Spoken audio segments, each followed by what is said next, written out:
first glance, Deborah Levy's Swimming Home isn't an obvious Booker contender. On the surface, it's a beautifully constructed but cosily traditional tale of a middle-class summer holiday gone wrong. Poet Joe Jacobs, his war correspondent wife Isabel, their awkward teenage daughter Nina and a couple of family friends rent a villa on the tony French Riviera, complete with languid blue swimming pool. But unfortunately, they arrive to find a stranger with wild red hair and not a stitch on swimming in it.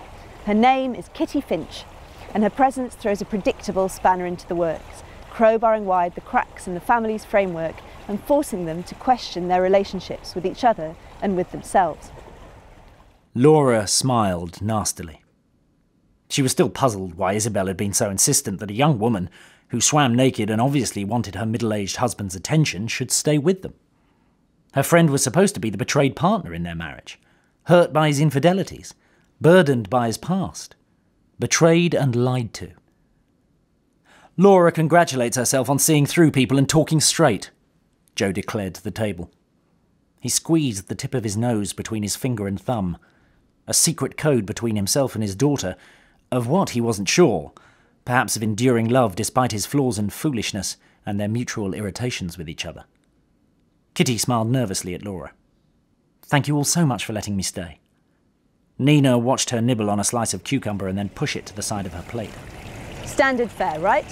But it's what lurks beneath Swimming Home's glossy, glassy surface that sets it apart and, for my money, launches it on a Booker-winning trajectory.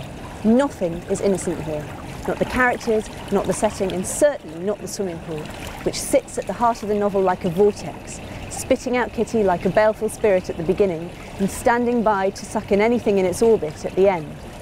Everyday objects, a sugar mouse, a toy rabbit, the blood-red cherry print on Nina's bikini, acquire subtly sinister resonance as we turn the pages. Food and drink, which appear initially as lavish bourgeois signifiers, become grotesque, left to rot in corners and choked with hair. Freudian symbolism is everywhere, lending shadow and dark colour to an ending that's a twisting shock. Life is only worth living because we believe it'll get better and we'll all get home safely, says Kitty. But we did not get home safely. We did not get home at all.